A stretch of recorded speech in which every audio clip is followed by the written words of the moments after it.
And I think we are live. Hello and welcome to Alfresco Tech Talk Live. This is episode 93. And today we have Gavin Cornwell join us to talk about REST APIs.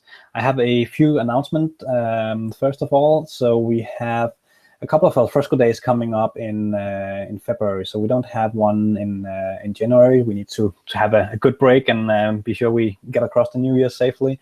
So the next one is coming up is in Brussels on the 4th of February. This event will not contain a technical track. There's lots of reasons behind that, but we don't have a technical track for the Alfresco Day in Brussels. Then we have Alfresco Day in New York City coming up on the 9th of February. Which will be great as well, and we will have a technical track in New York. So be sure to, if you're in that area, you should really go check it out. And I can see that Boris is saying, yeah, we should no technical track in Brussels. Well, the reasoning was that when we planned the Alfresco Day in Brussels, we didn't have the date for Beacon settled yet, and that was supposed to be roughly around the same time. So we decided that we didn't want to have a technical track at Alfresco Day if we had Beacon in the same week or the week after. It just wouldn't make a lot of sense. But then we nailed the date and we booked all the venues and everything, and then the date for Beacon was settled, which is in April. So yeah, well, that's how it is. But I would strongly recommend, if you're in Brussels or in that area, you should really consider going to Beacon, or if you're in Europe or all over the world. Beacon is happening on the 28th of April, I believe, and you should really go check that out. It's going to be a very cool conference, and I'm looking forward to seeing all of you there. The call for papers for Beacon are still open. I believe you have 2 more weeks to submit your session, so be sure, if you have something you want to present at Beacon, be sure to check it out. You can find the links on the All of the Bees webpage. Apart from that, another announcement, if you haven't already seen it yet, we did release Alfresco Community Edition in December, the December release, and it's getting really close to being production ready. So we've debated whether or not we should remove the early access, early availability flag on it and call it a GA. But this is 5.1b. And it contains virtual folders and AOS. It's a great release, and we're working on the next one, which should be out this month, I believe. And Richard can correct me on the date, but I believe we'll have a community edition release in January as well. So if you haven't already, be sure to check that one out. So I think that's all the announcements. So welcome to Tech Talk Live, Gavin. This is the first time you've been here, yeah? Yeah, it is. First Tech Talk Live, yeah. And you're one of the old guys. You've been with Alfresco since the beginning. Yeah, I'm part of the furniture. Yeah, I've been here since day one. Yeah, one of the founding engineers. So yeah, I've seen a few changes over the years, but still going well. So must be amazing to be part of a startup and then now to a big company with offices all around the world, and it's must be a great. Yes.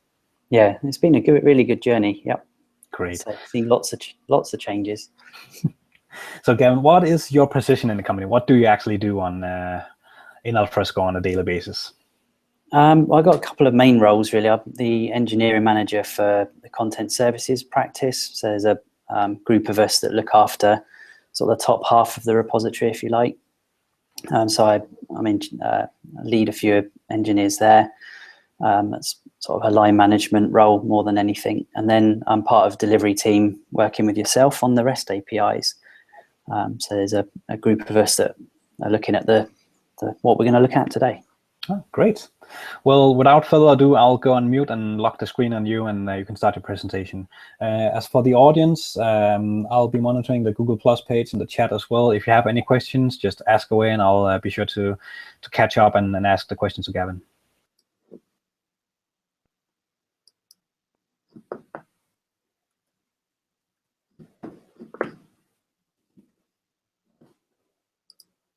Okay.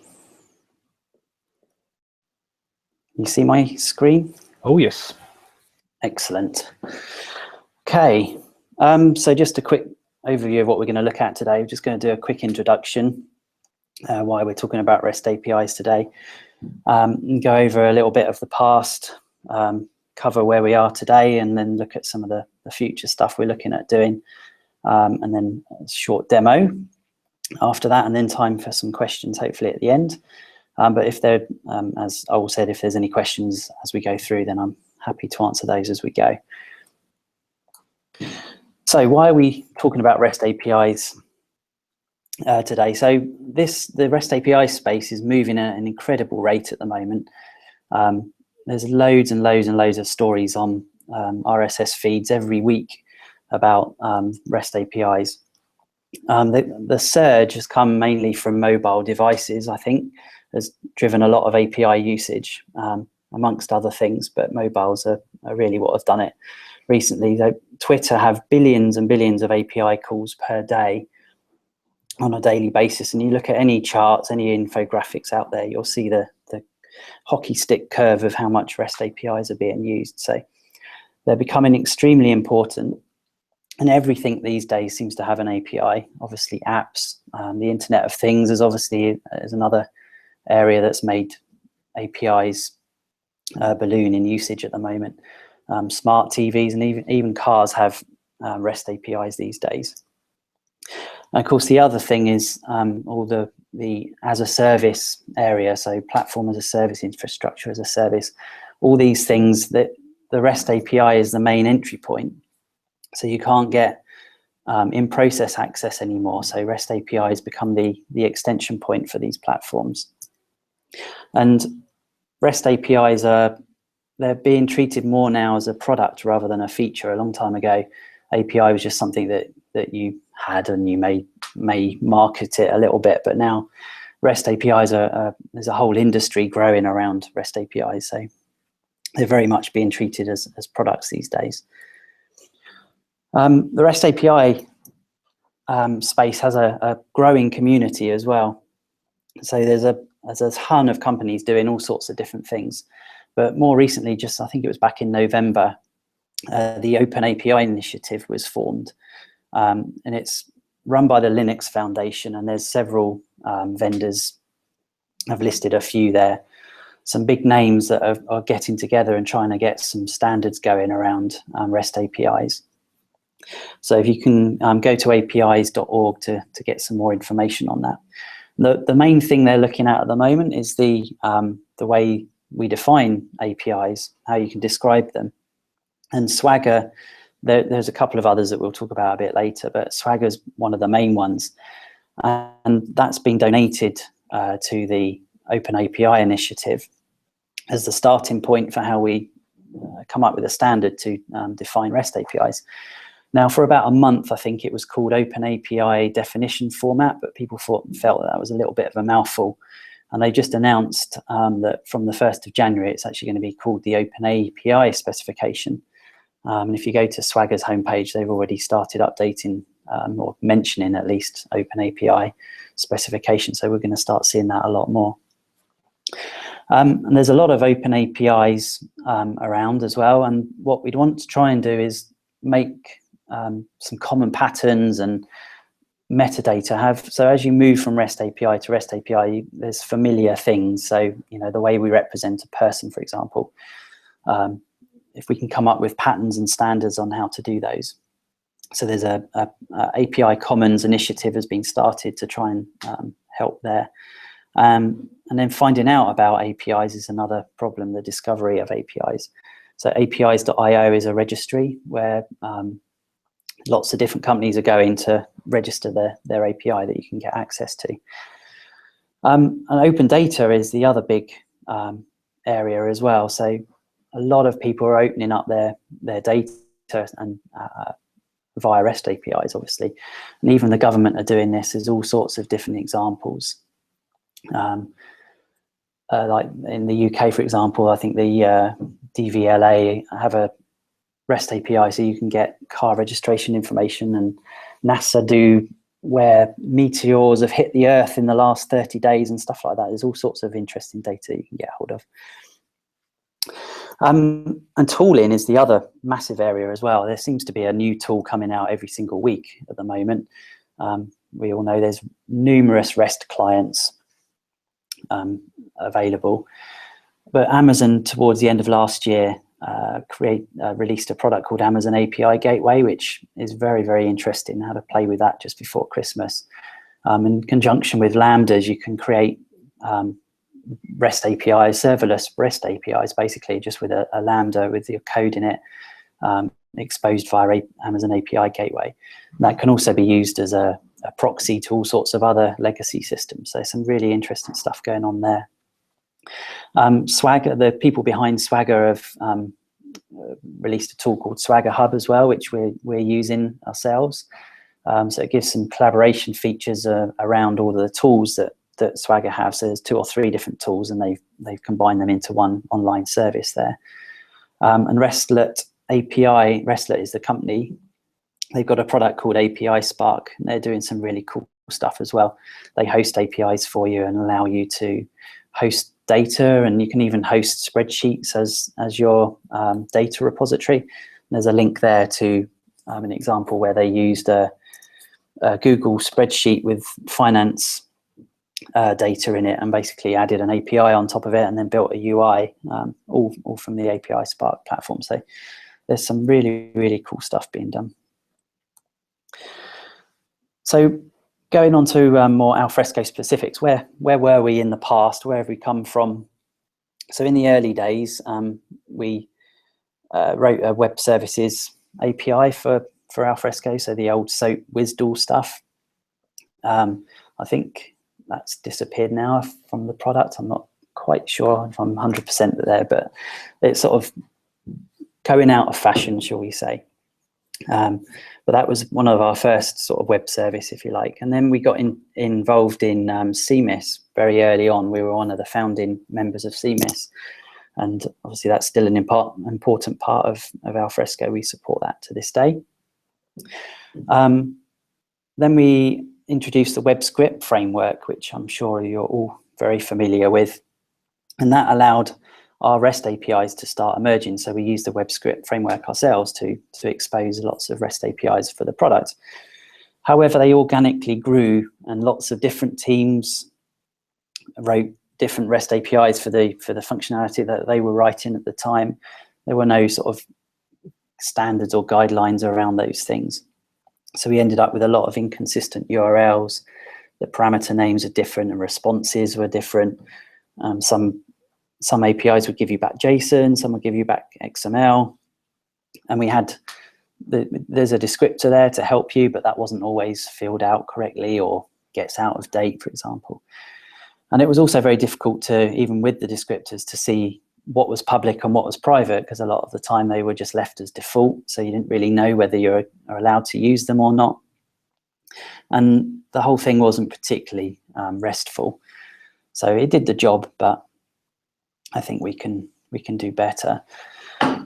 So where are we today? So in 4.2 release, which was some time ago now, there was a public API framework released. Now this was a framework that we implemented on top of the WebScript engine, but what it provided was we had a set of internal RESTful guidelines internally, and we used those to create consistent URLs, an API with consistent URLs, consistent parameters, and consistent responses. So no matter what area, which API you called, you get back a familiar looking response. And also it meant that if various teams were working on various different areas, they had a common set of guidelines to follow. The other thing that promoted was the proper use of HTTP status codes as well. Now this was added for on-prem and cloud. So the URLs look slightly different if you're looking at on-prem or cloud. I've given some examples there. And on-prem, we support the ticket and basic authentication. And on the cloud, it's OAuth only. We'll go into, we'll look at the URL structure in a bit. In fact, now. So you may have noticed that there's some commonality between the on-prem and the cloud URLs. It's mainly the sort of the host name. The first part of the URL is different. So that's sort of represented by the dots there. Now, if we look at each of these parts of this URL individually, so the first part is the tenant name. So on the cloud, that's obviously important. That matches to your network. So alfresco.com for our internal stuff. On-prem, if you're just using a non-multi-tenant system, then you'll just get dash default dash is the default tenant, if you like. So that's what you're likely to see on-prem. The next part represents the scope of the API. So it's actually well represented in the URL, whether this is a public thing or a private thing, or you can actually define your own scope. So you could have whatever you like in there, extension or your company name, whatever you wanted to have. Then the next part is the API name. So that's effectively a way of namespacing your URLs. So you'll see some examples in the following slides of how we've used that. Then the next part of the URL has the version number in there. So the version for our API here is the version of the API. For me, this represents the version of the response that's coming back. It's not to do with what features are part of the API. So we can additively change the API, but in a backwards compatible way. So this is a different version than the product version. So we may want to do if we were to do a version 2, for example, in the future, it would be a breaking change that we would do that for. And obviously we would try extremely hard not to do that. We do that as a last resort. In REST speak, you have resources, but we sort of split. We've got 2 types of resources. So we have what's called an entity. That represents sort of the main concepts from the repository, if you like, so sites, for example, here. And then the last part of the URL represents a relationship to that entity. So for the example, for this one here, we're getting the members for a particular site. Hopefully that's all self-explanatory. So some examples, as I promised. So to get the sites basically for V1 URL would be that first one. Then an example of using a different API name is the workflow one. So that's got all the workflow stuff is namespaced in a slightly different API name.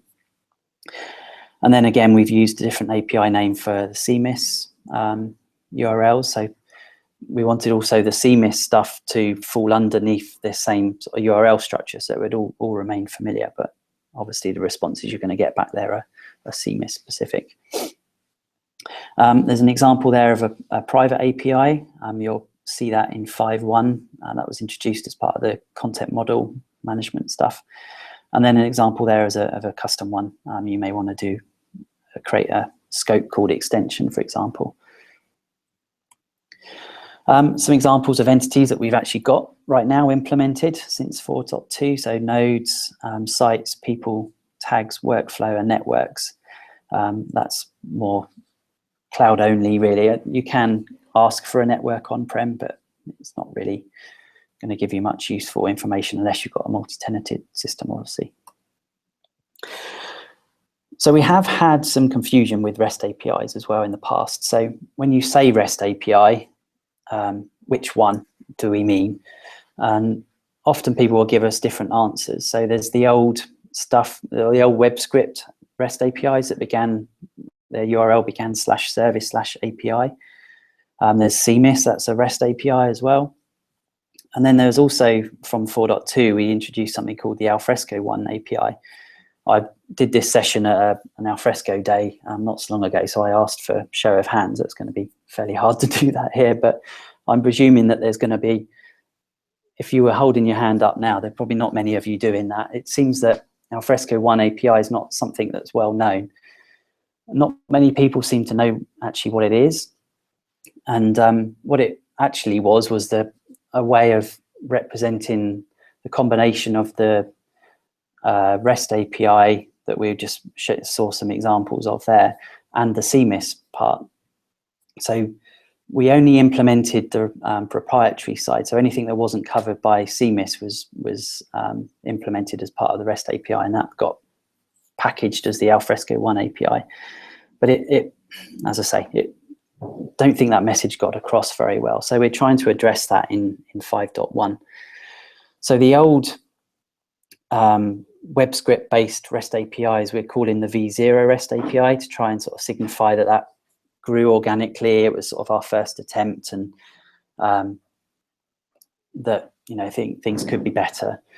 V1, because we happen to have version v1 in our URL currently. That's what we're calling the REST API that we want to take forward and work with as we move forward. And then CMIS, we will class that as a separate API. It's still extremely important to us, obviously, as being part of the standards body. So that's a REST API that you can use, but we didn't want to force people to have to use the CMIS API to write any client.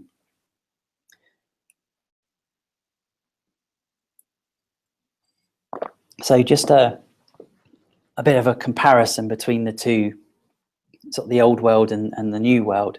So I've just taken an example of three use cases, if you like, from the old to compare the old API and the new API. So getting a listing of sites, for example, from the repo, using the old v0 your API, you'd do /service API sites, and then you'd use a parameter called size to ask for 5. But you don't get any paging info in the response. You'll get the 5 sites, but it doesn't tell you which 5 or where you are in the paging. So that's not particularly great. And then there's another URL, and we'll look at the v1s after this. And then the second one at the top there for v0 is asking for the children for a particular node. So you'd use that URL there, which looks very Alfresco specific, but actually that maps under the covers to the CMIS Atom XML response. So you're calling something and actually getting something that you probably didn't expect. And I must admit, when I was researching this, I didn't realize that myself. So that was a surprise to me too. And then to upload, you post to a single upload endpoint, which some people do, but to me, it's not particularly RESTful. So the way you would do those 3 things using our new approach shown below. So to get list of sites, as we've already seen that as an example, we consistently use max items as the way to get paging info. And obviously you do get back paging info, and that's consistent. It comes back in the same way for every single response. And we'll see some examples of that later when I do the demo. And then to get children, you can ask for the children of a particular node ID, again with a max items parameter. And then to post, you actually post to a collection. So the node ID there would obviously have to represent a folder. And so you make a post call to a collection resource, which represents a folder, and you get a new node created under there. And again, we'll see that in the demo later. So some other enhancements we're making in 5.1 is to try and clear up that confusion a little bit and try and be a bit clearer in our API support policy. So a few of you may have heard from Gab before at the end of last year that we've got a clearer API support policy now, where we're trying to keep backwards compatibility across major versions. And that sort of applies to the Java API as well as the REST API. And we've also, to try and sort of highlight that our investment going forward is going to be in the v1 REST API, we've moved the v0 REST API to limited support. So if you look at the, what's it called, the /service index page for the web scripts, the web script homepage, you'll see, and look at the lifecycle of any of the scripts in there, you'll see that they're limited support. Now, I have to stress that doesn't mean that they've gone away or they're going away anytime soon. We recognize there's still quite a big gap between the v0 stuff and the v1 stuff. So nothing's changed there. It's still, you can still use all that stuff until we have replacements for it in v1. It won't be going anywhere. But it's just to highlight what our thinking is and where we're going. The other thing that we're trying to do is be a lot stricter with our backwards compatibility. So we've created a few backwards compatibility kits. We've got mainly around the Java API at the moment. To be fair, we're working on the REST API one at the moment. And what this does is takes what we declare as the public API and uses a tool called Claire to do a backwards compatibility check at the binary level between the public API from the previous version and our latest code. So we're running that in every single build. So hopefully now we'll see, we'll be a lot stricter with checking things that we've done mistakenly, which would break public APIs. And also we've done a massive overhaul of the documentation, which you can have a look at the early access version of that at that URL there. Old's team's done a great job at restructuring some of the developer documentation around all the extension points. So for every extension point, we've now made it clearer what the support level is for those extension points. And there's, for most of them, examples and tutorials and code that you can link to, and you can download those and run those yourself. So a lot of investment has gone into trying to make things clearer for new developers and existing developers, obviously. So moving into the realms of the future. So I have to show this disclaimer slide that this is future stuff that we're talking about. So it's all subject to change and there's no commitment, blah, blah, blah. So with that, stuff that we are working on now, so it's probably fairly safe to presume that this will come at some point. The team we're working on, the delivery team at the moment, is working on enhancing the node entity that we looked at earlier. So the first part of the V1 API investment is to look at a file folder functionality. So as I was saying earlier about the Alfresco 1 API, you had to use CMIS to browse through the repository and to get content, and to add content, you had to use CMIS, which meant you had to learn it if you didn't know it.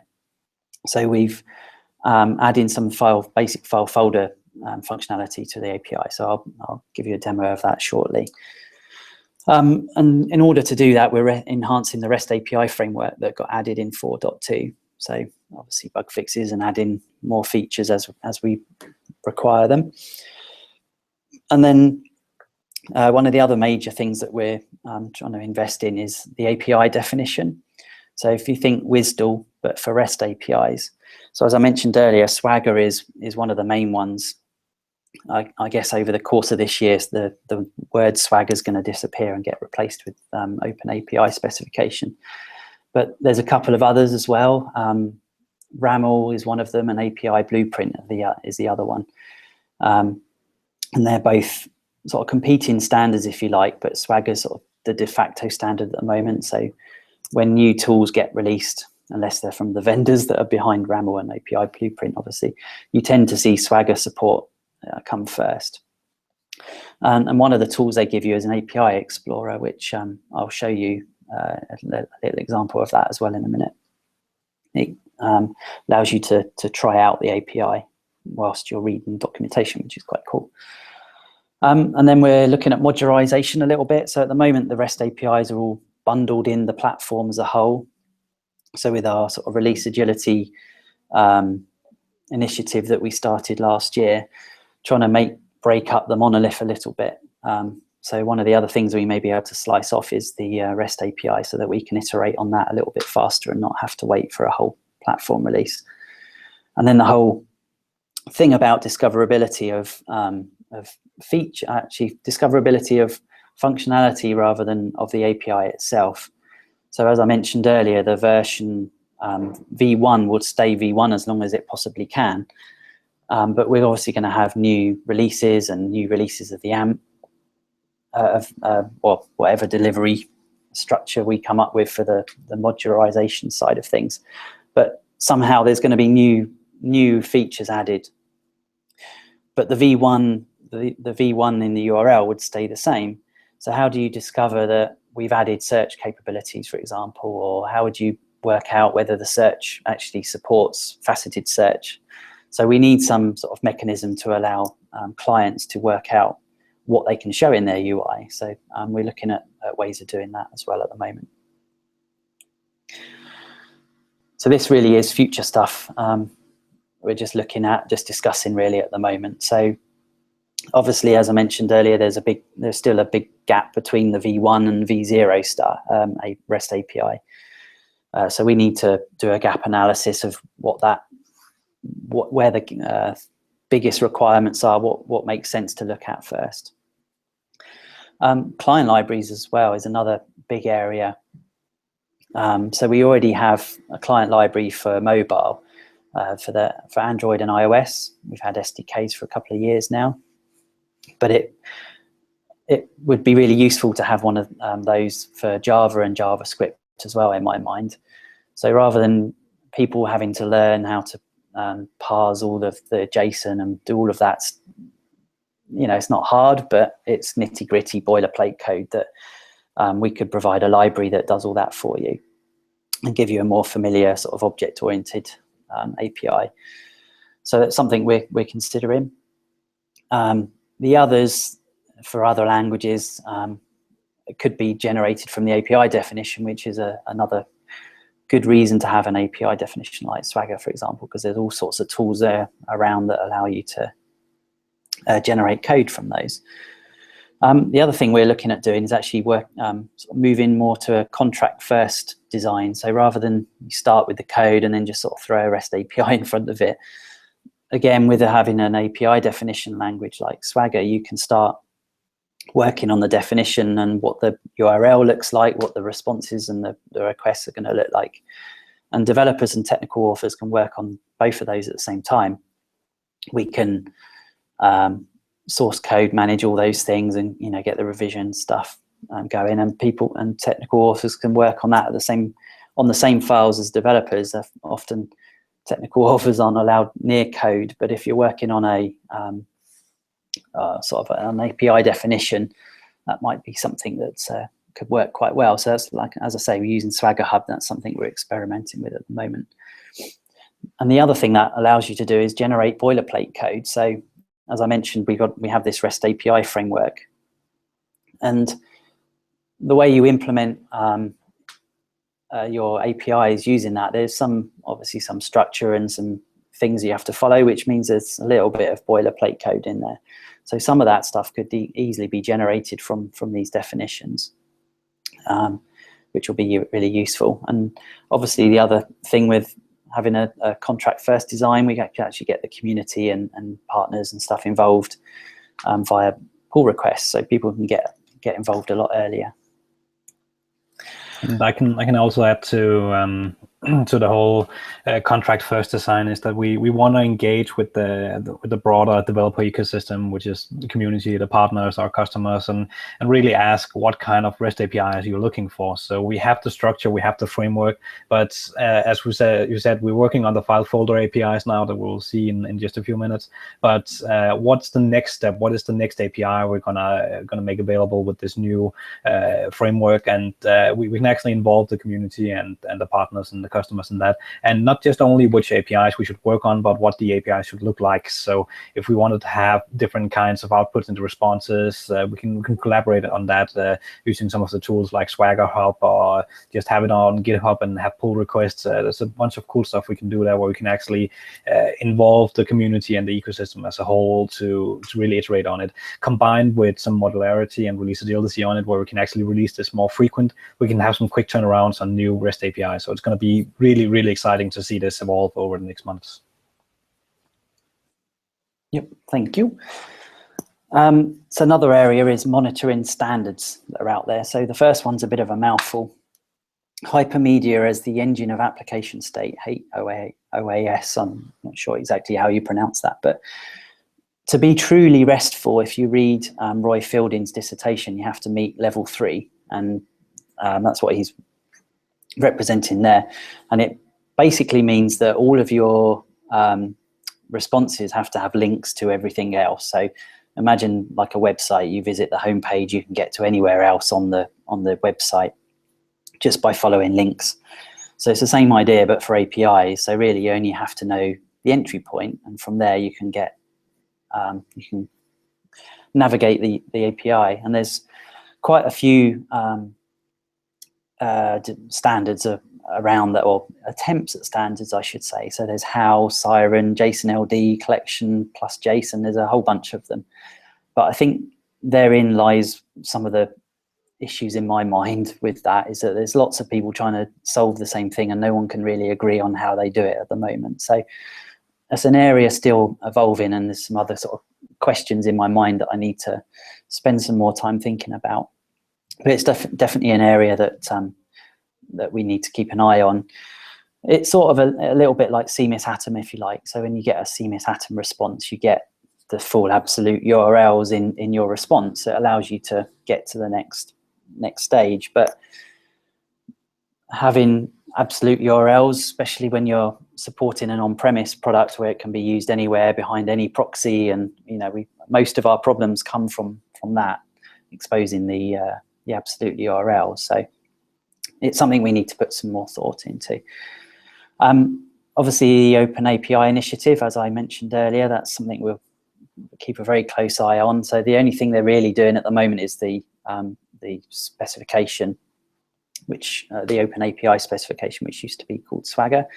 So I'm sure they're gonna start looking at lots of other stuff as well. But definitely worth keeping an eye on that. And as I say, the other two standards, RAML and API Blueprint, they're both very good in their own right. In fact, API Blueprint is probably better than Swagger in some ways, and RAML probably has some advantages on the other over the other two. It would be really nice if we could combine all three of those and they all get wrapped up into this Open API specification, but we'll see. But they're certainly still not slowing down on those. So RAML just announced 1.0 version just before Christmas, I think. And API Blueprint as well, just before Christmas, said that they were going to open source all their stuff so that they can get help moving that forward. So yeah, an interesting area there. And OData is actually another area that we may spend some time looking at. So there is already a standard around how you sort of represent paging and how you ask for your responses and all sorts of stuff around that. So there's some interesting things to look at around that.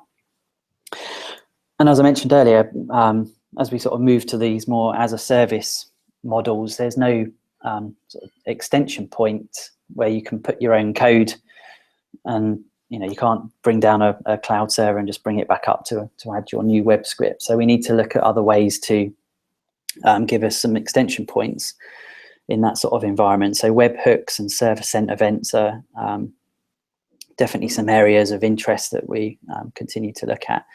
And WebSockets, of course, that could have some quite good uses somewhere in some areas. Activities is one that comes to mind if you want to sort of be in real time informed of activities that are happening on a repository, for example. And then the whole thing around API management. This is a whole massive topic. Probably the biggest area of API space that grew last year was the API management area. So monitoring it, being able to throttle it, and the key management, being able to design your APIs, for example, and deploy them. There's a whole bunch of tooling around these areas. So whether we provide some of our own tools around these areas or whether we integrate with third-party tools, that's something that we're looking at the moment. But some really exciting stuff going on there as well. I think that brings us to demo time. So just a quick time check. We have 20 minutes to go, so just so you're aware of the time. Yep, should only be a few minutes to do this bit. So as we saw earlier, these new API, or probably new to some of you may have seen these already. So going from our structure earlier that we looked at, we're looking at some ways to add file folder in information. So children was the way we've added a children relationship to the nodes entity, basically. Now this funny looking root dash is a way of asking for the root folder of the repository. So with the old CMIS API, if you're aware of the way you have to get that, you have to do a call to the discovery document to get the ID of the root folder and then make another call. So you've already had to make a couple of calls with CMIS. So with here, you've got the well-known root moniker. So you can just execute that request, and you get back a standardized response. So if you've looked at our API before, you'll recognize the list, the paging information. So that's always the same in every response. We always get an entries. If it's a collection response, you get an entries object, which is an array of entry objects, basically. And it's within here that these things will change depending on the API. And that's what we'll be using Swagger to try and define what you should expect to see in here. So this is returning sort of 9 items from the root folder. Let me skip to the node info. So if you actually want, so this is the ID of a node in my repository I happened to set up earlier. So if you get the information for a single node, what we're trying to do in this implementation is only give you back the minimum amount of information. Actually, no, let me go back here. I'm confusing things. In the children response, we're only giving back as minimal information as possible. So we want this by default with no extra parameters. We want it to be as performant as possible. So we're trying to be very careful at only returning things that aren't going to use much processing power to return this information, because we don't want to be doing n+1 queries, basically. So within the children call, we return a minimal amount of information. And I'll go into how to change that in a second. But when you ask for a single node, you get slightly more. So this is the asking for information on a piece of content. So in here we get some information on the content. For example, its MIME type and size and the encoding. But again, this is only a minimal set of information that we can gather in a performant way.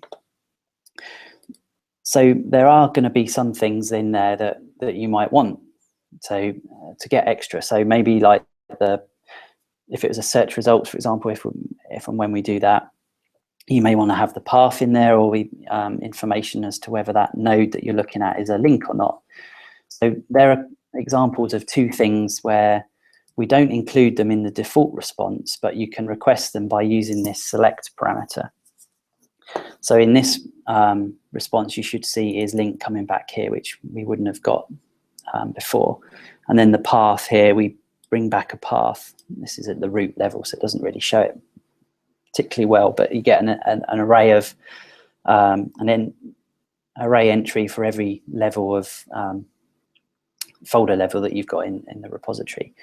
So you can build that back up.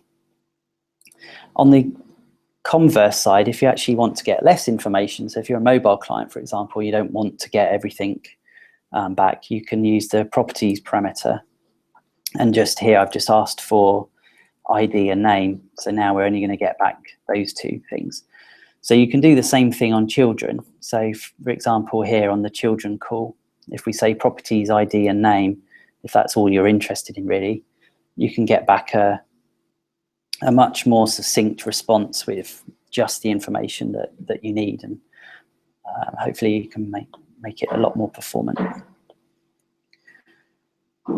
But that decision as to whether you get more information is a client-specific one. So as I say, we want to try and be as performant as we can in the default scenario. Okay, so creating folder.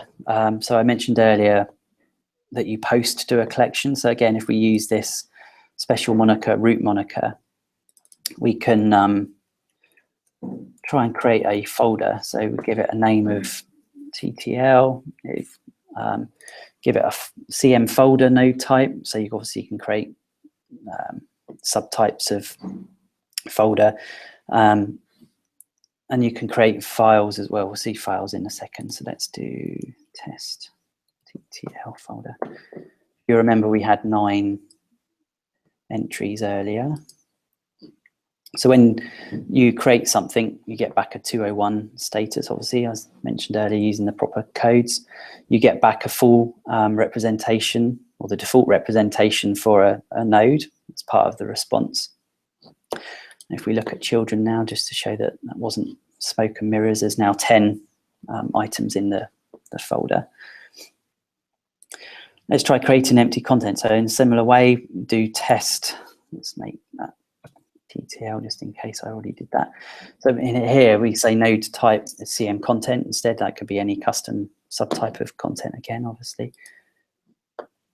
And then gives you a nice easy way of creating content. That's empty content, I have to stress, if you're going to do it that way. We've also we've provided a on the same endpoint you can also post multi-part. I haven't got a Postman example of that, but if you want to create with the content obviously at the time, you can do that with a multi-part request. So you can retrieve content using a content relationship on the node. So there, that's something I set up earlier. And then let's be brave and try doing an update of that. This is some updated content.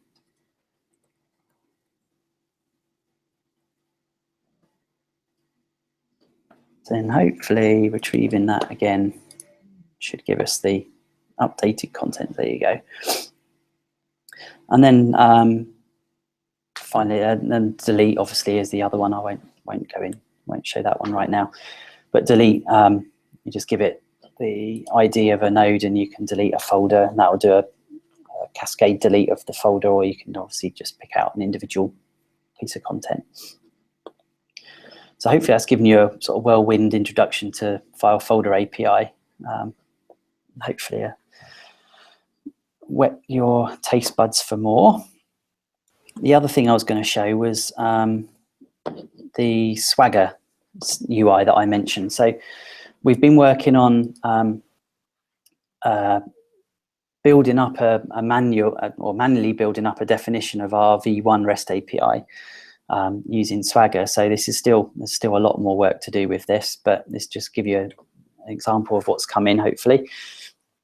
So using the Swagger, which is just you can either use JSON or YAML, but Swagger provide all of these tools that allow you to explore your API basically. So we've tagged various parts of the API. So for example, you could go into people and it shows you all of the URLs that you have available to you. And the cool thing about this is you can put in line examples so you can see what sort of response you're going to get back, which obviously helps with writing your own apps. But even better than that, you can actually plug in parameters and you can say whether required and all that sort of stuff as well. And then try out the URL, the API from within the documentation itself. So this is becoming fairly common now, but it's quite powerful.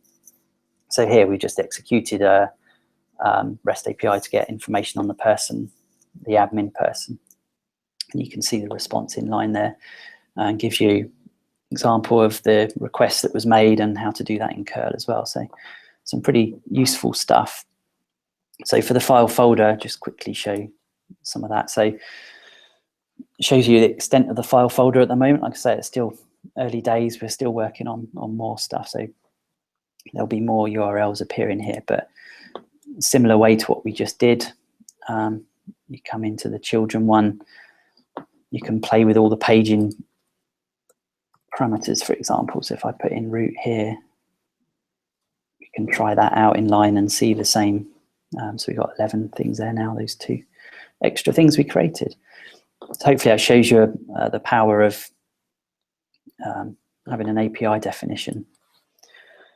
And I think that's it. So not only for the Swagger definition and the Swagger UI, not only is it a great documentation piece for figuring out how the REST APIs work and how to make your calls, but also to interact with it live. So you can actually go in and say, oh, I want to interact with sites. How can I do that? And you can actually drill down and see what kind of getters and setters and post and put, delete, everything you can do on it, and what kind of response you get back, and just know from there how to work with it. And I really love the fact that you can try it out live on it. So you can just fill out the form and hit submit and it will actually call the API, or you can see how it's done in curl, which is just beautiful. There was one question related to, you went over a bit quickly on the file folder API. So Bindu is asking the file folder service, will it support filtering or sorting, or what's the plan there? Yes, I haven't got examples ready for those things, but yeah, one of the REST API guidelines state sorting parameters. So on all the V1 REST APIs, you can do order by. So you can order by I think by orders by name by default. I should have got that example going. Yes, we do support ordering to answer that question in short. I forget what the default is. There's a and then there's also a way that we support being able to order folders first. So you get all the, so a bit like what you see in Share. I think you see the folders first, and then the files come after. Or is it CMIS that does that? One or the other. So yes, we do. And fairly flexible control over the ordering as well.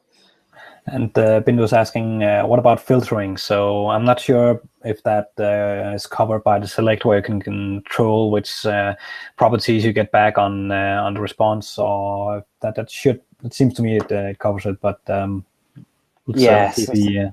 Bindu, please feel free to elaborate on it.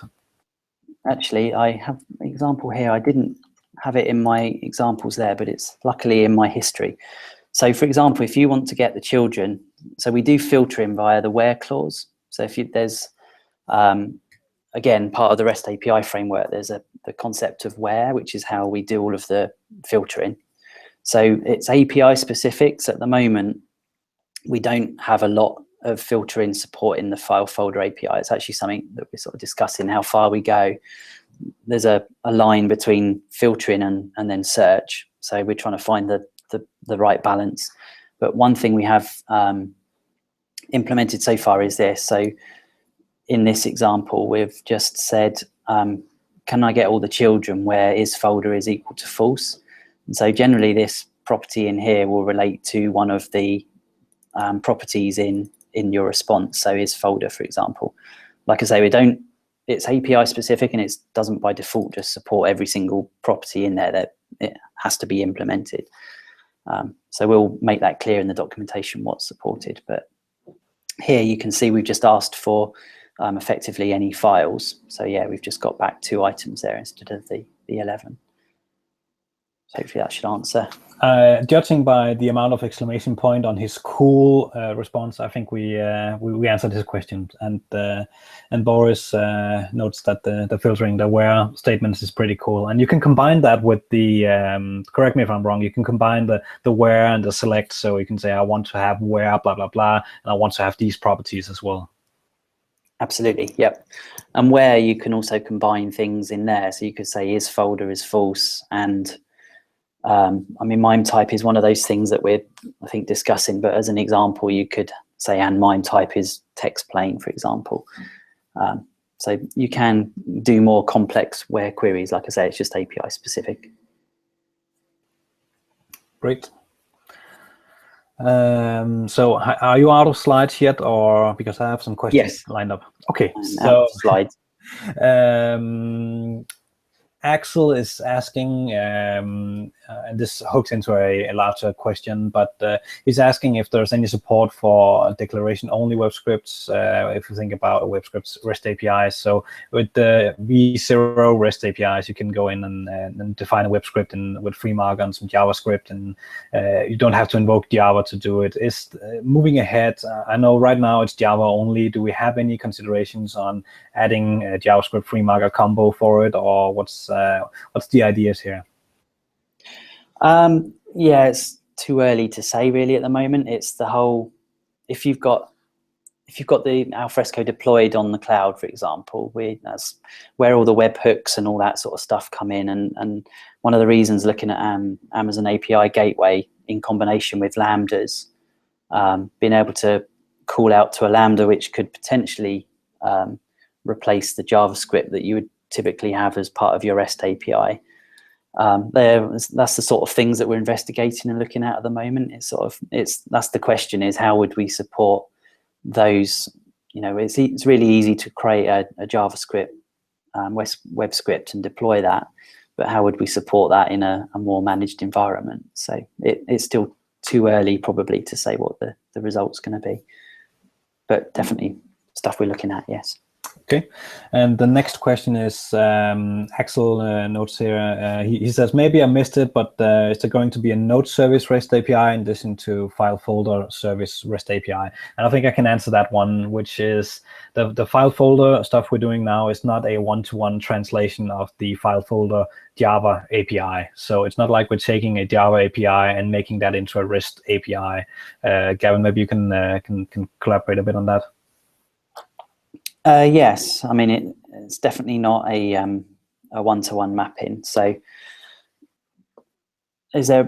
what was the question specifically? I think that the question is if there's going to be a node service. So I think the misconception is that the file folder API we're talking about now, that's not a mapping of what's in the file folder Java service. It's a set of file and folder APIs that we're wrapping into a what you call value bundles and internally to say we need to have a set of APIs to interact with files and folders. So it's not like we took the file folder APIs and just replicated that in a REST manner. So it's going to have a lot of good features on it. And again, this is the first one we're working on. And when we get a bit further along with the Swagger stuff, this is where we can involve the community and say, what kind of features do we want in this API?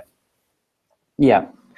So the nodes entity here, that sort of represents a combination, if you like, of the node service, file folder service, and probably some other things. Permissions is something we're looking at exposing in that as well in the next iteration. So it takes bits from various underlying Java services and exposes them as a RESTful API. So absolutely, it's not a one-to-one mapping by any means, but should expose everything that's useful. But as you say, getting the community involved and telling us what is useful would be very, very helpful. And I think we answered Axel's question, and he says, as long as CM folder and CM content aren't forced super types, that'd be great. I'm not quite sure. It sounds like there's some history on it. But I want to ask one question that's burning in my mind. At least I know that a few other people want to know about this. If I, as a developer, want to use this new framework, how do I get started with it? How can I leverage this? I mean, obviously, this framework has been in part of the product since 4.2. How can I start leveraging it and be part of the bright and great future? Yeah, it's a good question, and that's one of the things on our roadmap as well, isn't it? The developer experience of sort of making this public API framework a bit more known and giving some documentation and tutorials and stuff around how you get involved. So up till now, it's really been a framework that we've only used internally. I don't think I know of anyone external to Alfresco adding APIs in this way. And it is Java based at the moment, so you do have to sort of restart the server. So we going back to the other question, we need to look at other ways of making the developer experience around this new framework as the best possible. So some of that information is not there yet. I think that's one of the other things that we need to do is write those tutorials, basically blog posts and things like that, on how you would create one of these REST APIs. So I'm giving a frank and honest answer there. And that's the way it should be. Frank and honest answer. Yeah. Last question before we're out of time. Bindu asks if so the Swagger definition and the Swagger API Explorer, the Swagger UI, are we thinking about bundling that with the WAR file, or is it something that you install extra as an add-on, or what's the thinking here? Bindu is noting that the last time he checked, the whole Swagger stuff was around 30 megabytes, and if we added that to the WAR file, that could easily tip it over to be a huge WAR file because the Alfresco WAR file is already a bit big in size. That's a great question, and actually for this demo, I bundled it within the WAR file just because of the cores stuff. So there's cores built into the Swagger UI, so it's not going to work unless you've called it all from the same domain. So I had to bundle it purely for that reason. I have seen, as I've been looking through other tools, other vendors have bundled it. So I mean, that is a possibility. I don't think it's really something we've discussed yet, to be honest. So I don't think there's a, you know, I can't give you a 100% answer because I don't think we've discussed that yet. But it's a possibility we bundle it. But the other thing is that we expose the actual Swagger definition from the server itself. So you can call a URL which would give you that definition. And then you can call the API, the UI, Swagger UI is actually available online, and you can just provide it the URL. So you could point it to your instance, for example, and then run the UI that way. So that may be the way that we go. So there's different possibilities. I don't think there's a firm answer yet, unless Ol can change, can shed some light on that. No, so I believe that the proper answer to this is that it's still work in progress. We don't know yet whether or not it's going to be bundled or external or how we do it. It's part of a toolbox, a toolkit that we want to provide. It would be really cool to have it all bundled, but it all depends on the sizing and how we want to do it. But it's been all thrown up in the air, and if anyone has any great suggestions, we're all ears on how to do it in the best way. So please let us know. And on that note, we are out of time. Gavin, I want to thank you for coming on TikTok Live for this talk. It's really good stuff you presented on. I'm really excited about the REST APIs and moving ahead, expanding on the APIs and having the Swagger definition and involving the ecosystem and the community on how the API should be shaped and look in the future. I'm really excited. So thank you so much for this session. I'm really excited. You're welcome. It's been fun. And for the rest of you, thank you for watching and joining us this time. The next Tech Talk Live, I haven't settled the date yet, but it will be in the beginning of February, and we will have Mauricio coming on to discuss the Alfresco SPK, not the SDK. So that software provisioning kit, which is the new cool kit on the block, which will focus on provisioning and spinning up instances. Really cool tool that we're working on. So look forward to that, and I'll be sure to post it. You can always check alfresco.com/events to find the latest one, or just come talk to me and I'll figure out when it is. But I expect to have the date settled within this week or early next week. So without further ado, thank you so much and see you next time.